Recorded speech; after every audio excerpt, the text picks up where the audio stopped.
घरात कायदा आणि सुव्यवस्था व्यवस्थित नांदावी म्हणून आम्हा भावंडांना लहानपणी रेग्युलर बेसिसवर धुलाईचा पगार दिला जायचा आणि काही खास ऑकेजन्सला धुलाईचा बोनस आणि भत्ताही दिला जायचा।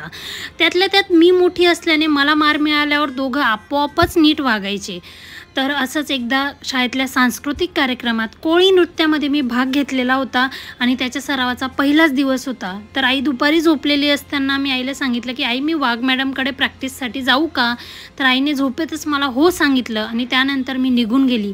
पण झोपेतून उठल्यावर आई कम्प्लिटली विसरली की मी आईला सांगून किंवा विचारून गेली आहे आणि माझी शोध मोहीम सुरू झाली। अख्ख्या कॉलनीत मी कुठेच नव्हती, कुणीच मला पाहिलेलं नव्हतं।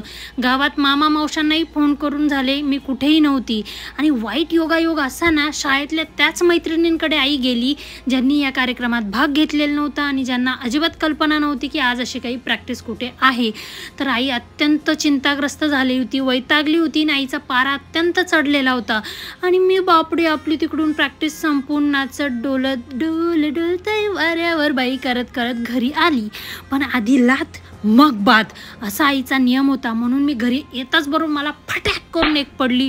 मला का मारलं असं मी विचारल्यावर मला परत दुसरी पडली। अजून वरून विचारते म्हटलं अरे पण मी केलं काय असं मी विचारल्यावर मला अजून 2 बसल्या। मग माझ्या लक्षात आलं की ज्याप्रमाणे गरम तव्यावर पाण्याचे शिंतोडे मारल्याने त्याचं अस्तित्व नष्ट होतं, त्याचप्रमाणे आईचं डोकं गरम असताना आपल्या शब्दांचे शिंतोडे मारून काहीही उपयोग नाही। आता आपण मारच खाल्ला पाहिजे। मग देबत्ती देबत्ती देबत्ती अशी धुलाई माझी सुरू झाली आणि ती करत असतानाच आई बोलली सांगून जात नाही, विचारून जात नाही, आम्ही किती शोधलं, किती परेशान झालो। मग माझ्या डोक्याचा बल्ब पेटला की अरे ह्या कारणासाठी मला मार दिला जातोय। मग मी रडता रडता स्वतःला सावरलं आणि आईला सांगितलं अगं मी तुला सांगून तर गेली होती का, अजून तुम्हाला मागचं तार पण लावून जायला सांगितलं होतं। असं मी सांगताच बरोबर आईचा गजनी मोड फिनिश झाला आणि आईला आठवलं अरे हो ही तर सांगून गेली होती आपल्याला। मग काय आई अत्यंत अपराधीपणाच्या मोडमध्ये गेली आणि माझी समजूत काढायला लागली।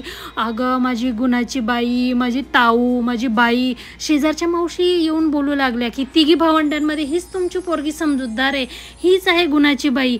मग आई माझी परत समजूत काढायला लागली, अगं माझी बाई बाई बाई कसली ऐकते आता। मग मी म्हटलं आली रे आली, आत्ता माझी बारी आली।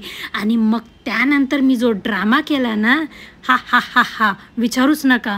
मग त्यानंतर 2 दिवस जे माझे लाड झाले ना, ते पाहून माझे भाऊ बहिणी म्हणायला लागले की अरे हिच्याऐवजी आपल्याला मार मिळाला असता तर किती बरं झालं असतं, आपले असे लाड पुरवले गेले असते।